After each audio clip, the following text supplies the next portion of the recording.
Bonjour, voyons donc pourquoi et pour quelles raisons les propriétaires peuvent vendre ou simplement se débarrasser d'un Daewoo Nexia d'occasion. Une carrosserie pourrie est une évidence à laquelle tous les acheteurs de Nexia d'occasion devront faire face.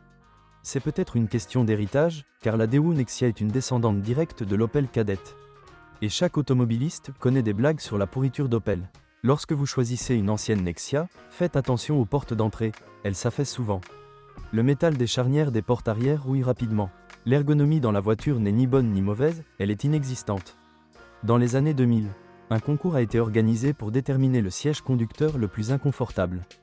Daewoo Nexia a fièrement gagné.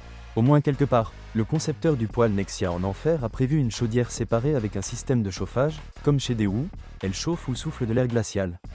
Il souffle et s'écoule de toutes les fissures, les fenêtres transpirent instantanément et on ne peut rien y faire. La conception du poêle s'effondre souvent et les flux d'air ne peuvent pas être dirigés là où c'est nécessaire. Toutes les pires choses que vous trouverez sur internet à propos du poêle Nexia seront vraies. Les premiers moteurs de 75 et 85 chevaux étaient particulièrement fiables. Il est surprenant que, compte tenu de leur coût, les moteurs Nexia parcourent au moins 300 000 km. Moteurs de 86 et 109 chevaux.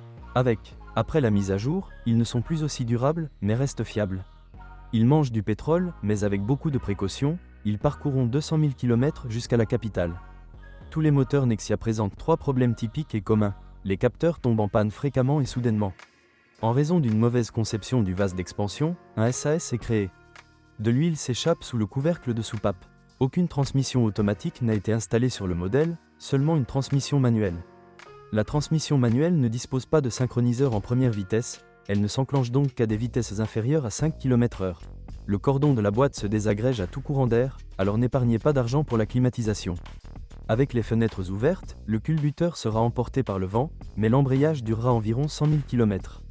Avec une garde au sol de 158 mm, il n'est pas effrayant de rouler sur des nids de poules, mais il est effrayant que ces nids de poules fassent éclater les ressorts de la suspension. Très probablement, même un Nexia d'occasion sera légèrement meilleur qu'un Vache d'occasion de la même année. Au minimum, le moteur sera plus fiable, le prix sera plus avantageux et l'intérieur sera plus spacieux. Prenez n'importe quel Nexia qui est au moins un peu « live », si vous avez le talent d'un mécanicien automobile, les outils nécessaires et un stock d'expressions obscènes. De tous les maux, le moins cher, ce sont les moteurs de pré-restylage. Il faudra encore les réparer, mais l'entretien ne sera pas plus coûteux que celui des Priora ou Nine.